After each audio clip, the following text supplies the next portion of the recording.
This show may contain language and subject matters that are not suitable for a younger audience. Viewer discretion is advised.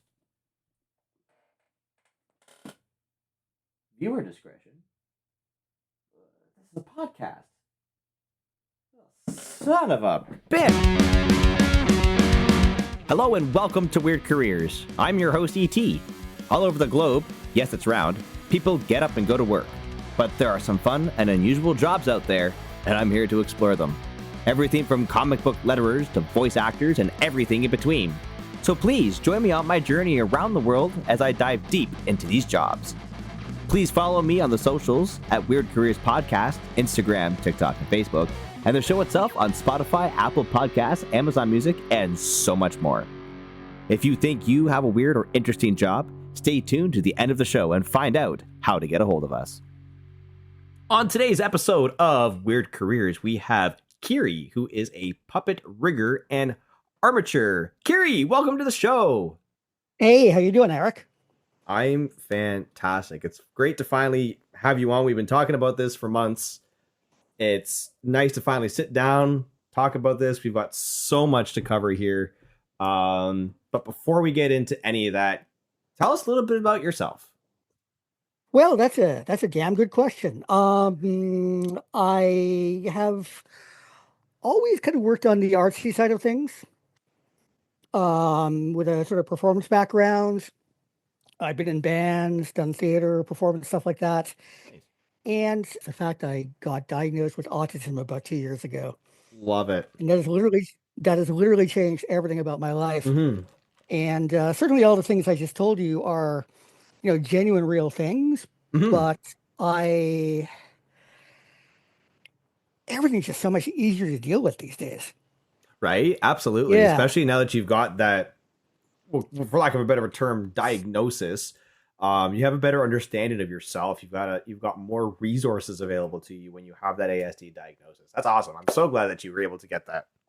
Yeah, well, it's funny because, part of the general autism profile is sort of a need for order and predictability and structure and being able to understand why things happen. Yeah. And the other half of being autistic is not getting any of that from the world. Nothing makes any That's exactly it, right? Nothing makes any sense. There are rules because everyone obeys them, but don't told me what they are. And, exactly, right? Yeah. So yeah, I sort of feel like I've managed to meet myself and all that right in the middle.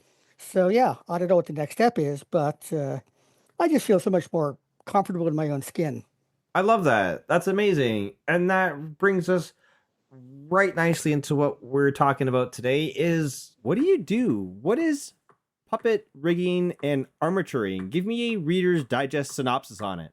Well, what I work in is stop motion animation, which most people will recognize from things like, The Nightmare Before Christmas, or Wallace and Gromit, or even Mm-hmm. Robot Chicken, stuff like Mm-hmm. that. And basically, the process is very simple. They're like film in general. It's always a series of still photographs that our brain interprets as motion when they're close enough together. Mm-hmm. So in stop motion animation, you're taking a single frame at a time, moving a puppet or a background incrementally slowly, taking another picture, and on and on and on. And when those are all run together, you get the illusion of motion, which is either really clunky and fun, like Robot Chicken, or really elegant and smooth and beautiful, like Nightmare Before Christmas. Mm-hmm. So I'm guessing for that, it would all depend on what the director's vision for the film would be. Exactly, yeah. Because, I personally like the look of stop motion. I think if you want something really, really smooth, basically, if that's your choice between something really smooth and elegant and something like a bit chunky and obvious, it's been 100 years since, people distinguished between Disney's Fantasia and King Kong and the Empire State Building. They're This is just true. very This is different. true. Yeah, or later the skeletons in Jason and the Argonauts, Mm-hmm. stuff Yeah. like that. It's got its own character, but it's not as smooth as gel animation has been, and what anyone can do with an app right now. I find that like what the computers can do really does not um sure, yeah, it emulates stop frame animation, but it's missing that imperfectionism of it. Yeah. Well, the last big project I worked on was Wes Anderson's Isle of Dogs film Oh, about nice. 8 years ago. And Mm. he's for all his other quirks, and God, I wish I'd known I was autistic when I worked with him. Um, he's he's one of us, I swear. One of us, one of us. Yes. Um, but he's got a real love for the form, and like a lot of his previous big stop motion film was The Fantastic Mr. Fox. Hmm. And watching that, I mean, the puppets are all covered in practical fur. So when you animate them, you've got someone leaning over, pushing the puppets. It's just so the fur pops, as they say. You can see it Yeah. moving just from from the motion of the animator, and it's a really endearing feature of that way of doing it. Hmm. And he's very happy to sort of foreground that, I love that. not shy away from the clunkiness that often is stop motion. That's not. I love that. So we're Yeah. talking about puppets. We. I'm gonna just gonna rearrange the questions a little bit here, just because of the way that everything's flowing. Oh I'll yeah, yeah. I'll cut that part out. So like we're talking about puppets, Mhm. and I know that some listeners come in thinking, "Oh, puppets," thinking Elmo, or a hand puppet. So obviously, these are not the same kind of puppets because we're talking about puppets being leaned. We're talking about adding like all this fur. We're talking about skeletons. Um, Explain the kind of puppetry, like the kind of puppets that you're working with. They are the end point of a huge production process. Once even the design has been settled on, um, and it's been sculpted to everyone's approval, because there's a lot of approval that has to happen. Um, the very interior of it is what I do, which is the armatures, which is the metal skeletons that allow the puppet to, you know, adopt and hold a position for as long as you Mm-hmm. need it to. Two main kinds of that are either wire armatures, which are quick and cheap and not very precise, or ball and socket armatures, which kind of mimic things like hip bones, Okay. you Yep. know. And they're much better, but they're also fantastically more difficult to manufacture and work with on the production side. Mm-hmm. So most of the television I've done has been wire armatures. The film work has all been ball and socket because there's just more money in it, and I think people just have higher expectations of stop motion film, Oh, I would as hope they sh- so. as they should. Yeah. Absolutely. So, what led you to pursue puppetry or puppet rigging? Sorry. Um, what was the draw for that, and how did you even get into that industry? Well, sort of by accident. Um, Bunch of years ago, I'd fallen into a job through a friend of mine making body piercing jewelry in the late 90s before the Asian manufacturing end of it had taken over. Hmm. So you could make a decent living with this little small machine shop stuff. Hmm. I knew nothing about this, but I flatter myself I'm a quick learner. And yeah, spent a couple years making nipple rings and, belly Nice. button barbells and stuff. This was on Yonge Street in Toronto. I would drink up the street at a bar called the Living Well. A woman I met up there bartending, she would often give me bits of like jewelry and stuff that she lost bits from or needed repair. And yeah, a couple years after that ended, I got a call from her asking if I'd ever made puppet armatures, and the answer is no. Do you think you could? And I said, yeah, sure. Much like actors do. Sure, I can ride a horse. Right. How tall do you want me to be? Yes, I know how to juggle. Yeah. Um, so yeah, it took a bit, but I got in there in 2005 for a company in Toronto called Cup of Coffee. doing an MTV show called Celebrity Deathmatch, I know the show, which, yes. yeah, it had done a couple seasons, then got resurrected by MTV. Hmm. And the stuff we did was, I don't think it's good as the original, but it also had a lot more fingers in the pie. Gotcha. It was more of an MTV project than the guy who did created Yeah. and animated it the first time through. Hmm. Um, at that time, there wasn't really, no one at that company was really doing a lot of rigging. The animators were sort of like holding stuff together with bits of wire and heavy objects. Yep. And the next year, the next contract, I thought, surely we can do better than this. So I made up a few things that seemed to work. The animators liked them. And I I will say part of my motivation for trying to set up like a proper, complete sort of rigging system for the puppets we had was because contract wise, the armature people like myself are often the first in and first out. Because Okay. once we're done our job, there's really no reason to keep us there. Yeah. We've made everything we need, and then puppets get made around those things. Yeah. So I thought, well, maybe if I spend a few more weeks setting up rigging for the animators. And it worked out so well that they kept me on just doing that because Hmm. it was wound up being such a time saver that they found it Nice. to be cost effective. And I worked at that company for about 5 years and then did the first feature film in 2011.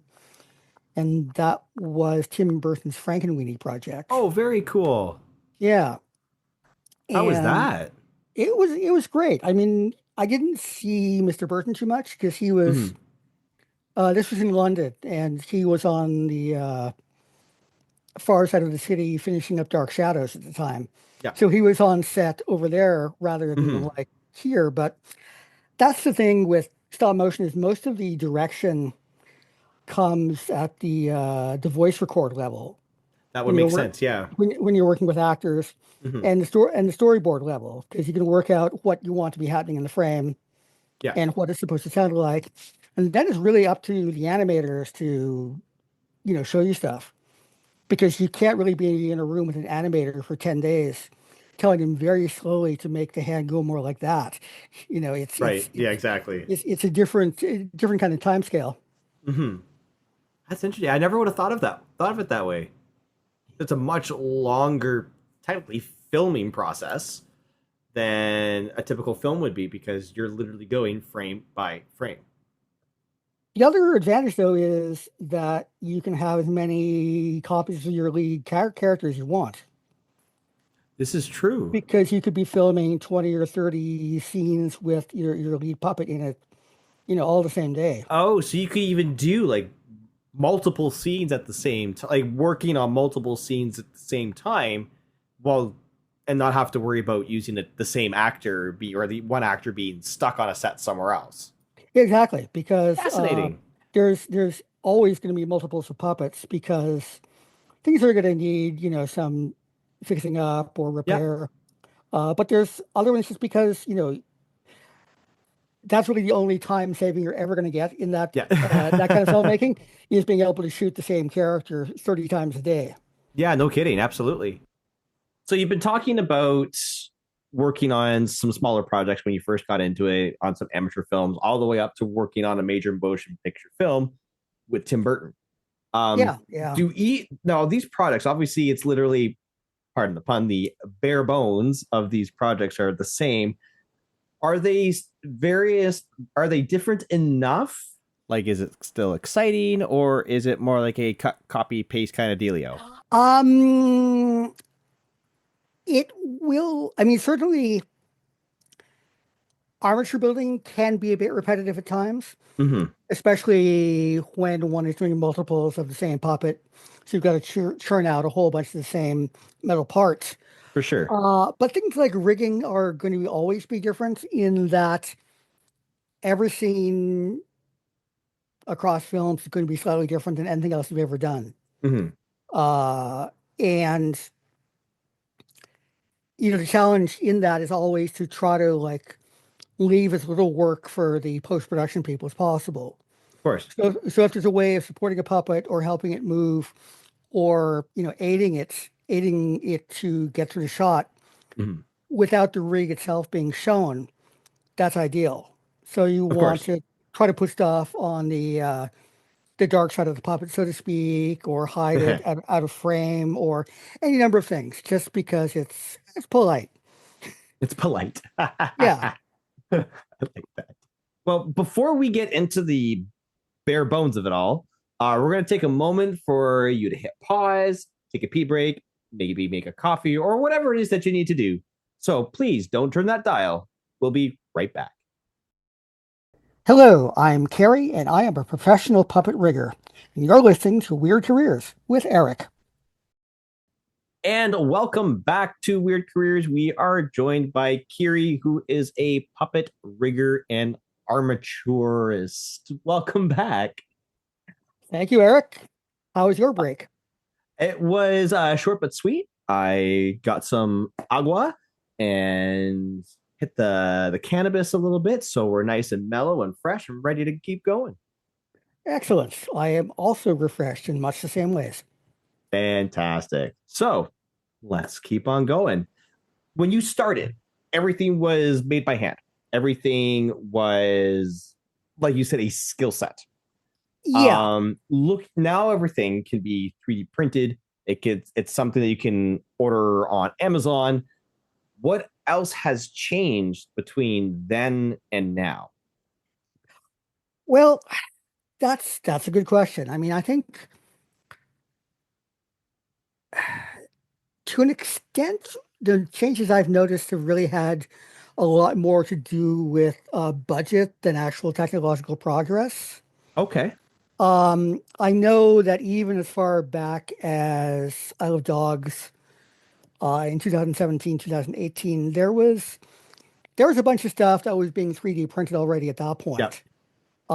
There were some robot characters that were all yeah, 3D printed plastic that snapped together and still required a bunch of finessing to get to work. Is it more like there's not a lot of technological advancements that can be made to this work and it's kind of hit its peak?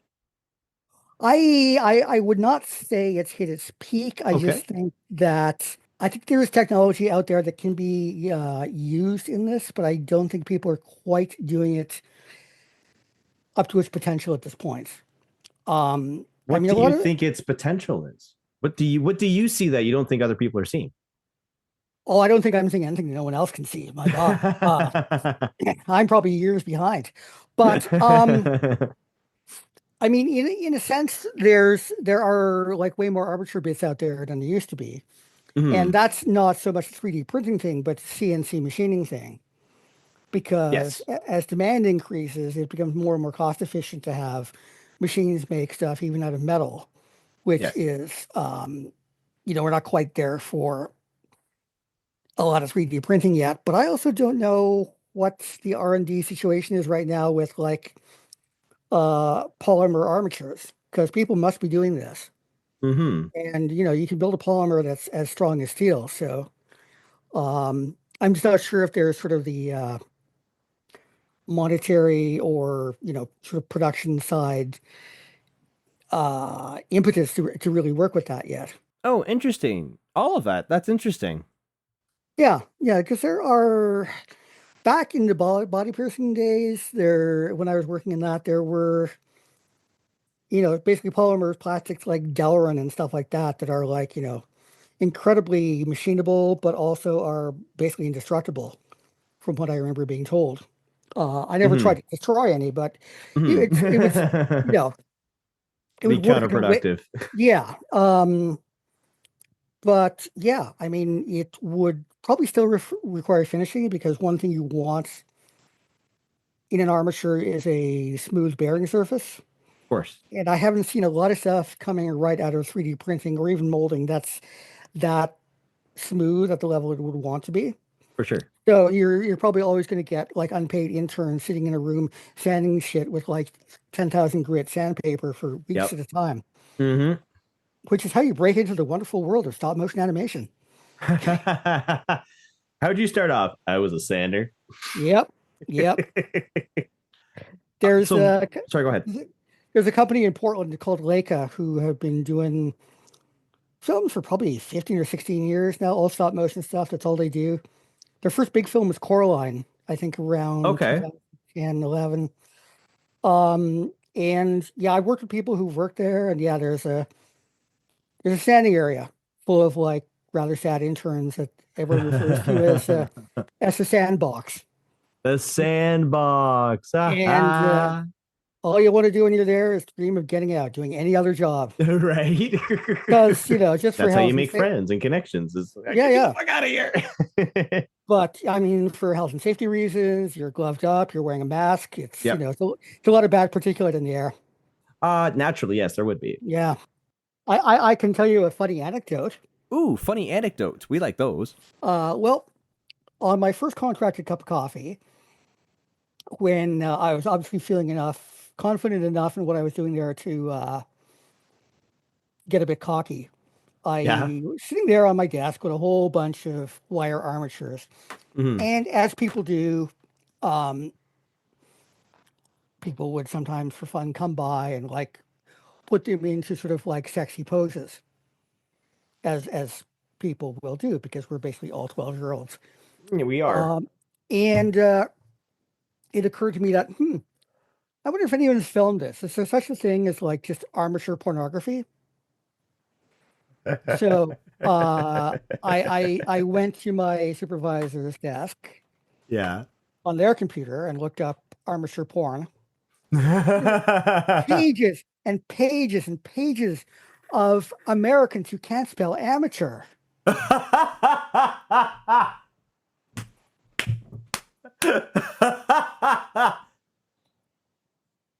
Every so often I go back and look again and it's still all up there. So if anyone's ever bored and using someone else's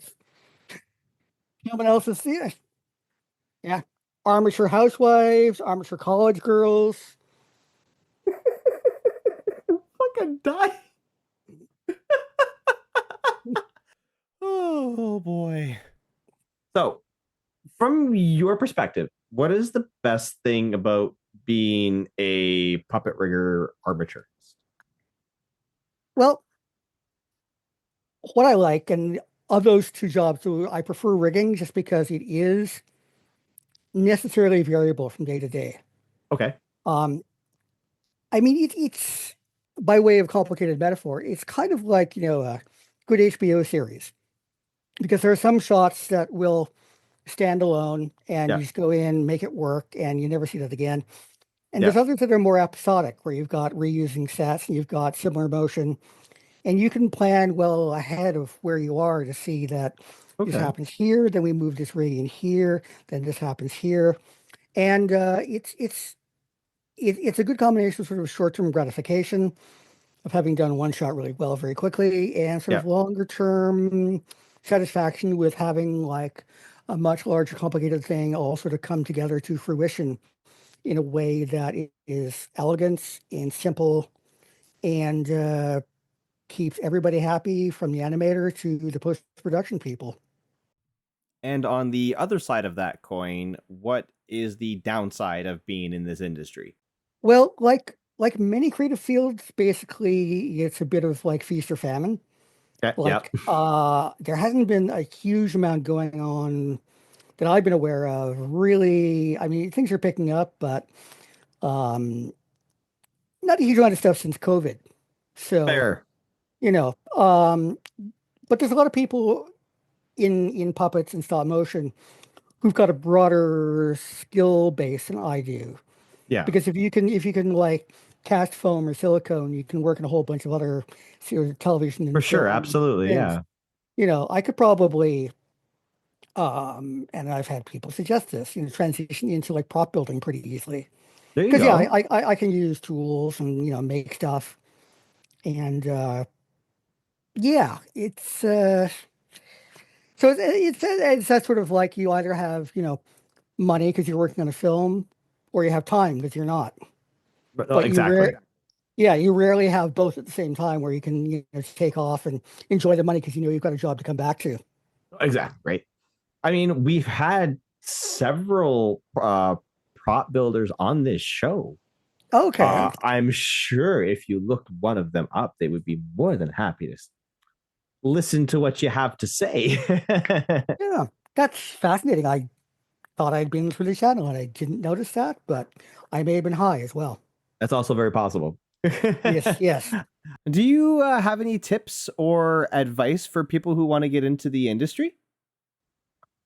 Um, well, it depends what you want. I mean, there are people who really, really just love stop motion and they want to make their own bits, like bits of Mhm. stop motion. And there's plenty you can do by yourself. There's easily available software. There are brilliant things made of, common household objects. And and there's YouTube, so it's got an audience built in almost. Perfect. But if you want to work in film and television, I wouldn't do it my route. Start making body piercing jewelry and hope someone asks you to make armatures for them. I've seen a lot of people though who wind up basically as interns, whether paid or unpaid, Okay. either at in television or in film. And since I didn't do that, I don't really know what that process is. But I think you Fair. sort of you know network as much as possible if you know Yes. people who are in the business. Um, you know, be blunt, ask if they can send you places. But Absolutely. yeah, get in, get some basic skills, try to make yourself invaluable. And despite the competitiveness of the industry and all that, showing up and doing your job still counts for a heck of a lot, which is crazy. Absolutely. Absolutely. I think that's always key. Good work ethic, no matter what field you're in, is 100% key. Absolutely. So we're gonna go move on to a new segment of the show that we're just starting to try out. So you're gonna be our pilot guest for this new part of the show that we're trying. So we're calling it listener Oh, cues. good. I was wanting to be a Um, pilot. I wouldn't recommend taking your pilot's test. Okay. So our first listener cue is from Kate from London, Canada, and she asks, "Which of your favorite pieces, in your opinion, brought the characters to or setting to life the best?" That's a good question. And partially because of its complexity in Mm-hmm. answering it. One thing I've always said, which sounds facetious and self-deprecating, it really isn't, is that, whether it's armatures or puppet rigging, uh, I've often said if I've done my job well, there's no evidence of it left behind. Mm-hmm. Because you shouldn't see armatures and you certainly shouldn't see puppet rigs in your final Oh. shot. Mm-hmm. So, to that end, what sort of informed a lot of my work is because what you do see is the animation, Mm-hmm. trying to make the animator's job as easy as possible. And sometimes what that means is often what it means is the least complicated thing you can get away with. Because the more complicated something is, the more likely it is to malfunction Mm-hmm. or to just get in the way of the animator. And they are much more of the artsy type that I used to be much more of. And they are Mm-hmm. not so they don't really care how well engineered a rig or an armature is. Mm-hmm. It doesn't matter to them at all. Yeah. And whether I spend 2 weeks building like this incredibly complicated, you know, um, device that will do this thing, Mm-hmm. or I say, have you tried a toothpick? It's if it's simple and easy and it works, that's the best. I've come Mm-hmm. across some people in the business who really want to prove how smart they are. Yeah. And I mean, yeah, sure, who doesn't? Who doesn't want to say that was a brilliant rig? That congratulations, that was great. Yeah. But um, like that, with like so much sort of behind the scenes stuff, whether it's this or music production, what you want is what you're doing to sort of serve the shot or serve the song. You want to disinvolve yourself as much as you can get away with because you're Mm-hmm. not past a certain point, an important point. You need to be involved, obviously, but past a certain point, Mm-hmm. you're just, sort of like you're just exercising your ego on top of someone else's work. Exactly. And, that rarely doesn't interfere with the final product, I find. No. Kind of really kind of leads into our next listener queue act really well, actually. Sarah from Ingleside, Canada, asks, which was the hardest rig for you to make? Did you ever feel like giving up, and what made you keep going? Well, I've definitely had some bad days here and there, Of course. where it just seemed that no matter what I did, it wasn't working. Mm-hmm. Um, but I would say sometimes it's much easier to storyboard a shot than to actually execute it. Mm-hmm. And there was one on the Isle of Dogs project, which on, in the final version doesn't look more complicated than anything else, Mm-hmm. but it involved two sets of dogs entering frame from either side, left and right. And um, there was just the way the set was built. There was no place to put them, so I had to sort of build a set of outriggers left and right that would sort of like out of 2x4s and like scrap wood. It was like really, really um, down market.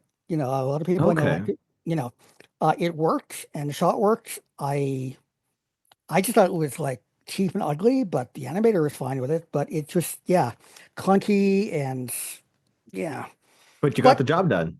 the job got done, and that's the thing is it's like nothing that happens off camera matters in the end. Well, before we wrap things up, I would just want to say, first of all, thank you so much for coming on. It's been an absolute pleasure sitting and talking to you about puppet rigging, a job that I didn't even knew was existed until we started talking. So to be able to sit down and talk to you about the ins and outs of it, it's been a pleasure. Thank you so much for coming on. First of all, Oh, um, certainly. It's been my pleasure as well. Thank you, Eric. of course. And I'm going to move on to a question that we ask every single one of our guests, and we have been asking our guests this every since the first episode of our first season. What did you want to be when you grew up? Yeah, well, I don't think I wanted to be an adult, but um, Preach. there seemed to be nothing to recommend that as a life goal. But yeah, before I got distracted by trying to figure out how the world worked, I think things like television or film Astronaut or Mr. Spock or something like that. There was Mhm. a certain. It's kind of like that mid-century vision of the future that never actually arrived, you Yeah. know. And I wanted to be a part of that, I think, sort of a cross between the original series Star Trek and the Jetsons, Nice. to have some part in that universe. I love And that. I love that so much. That's so great. Well, Keary, thank you again so much for coming on the show today. It's been an absolute pleasure sitting and talking about puppet rigging and armaturing. I know that I learned quite a lot today, and I'm really hoping that our listeners learned a lot today as well. Thank you again so much, Keary. you are more than welcome, Eric. And thank you for having me. This has been fantastic. Hey, do you think that you've got a cool or interesting job? Maybe you do. Your 9 to 5 could be a lot more interesting than you think it could be. Or maybe your neighbors, or your cousins, or your best friends, or your weed dealers. Okay, maybe not that last one. But if you think you've got a cool or interesting job, shoot us an email at weirdcareerspodcast@gmail.com. Liked what you heard? Make sure to give us a 5-star review wherever you're listening to us. It really helps us to get seen. Thanks for listening, and until next time, I'm ET. Cheers.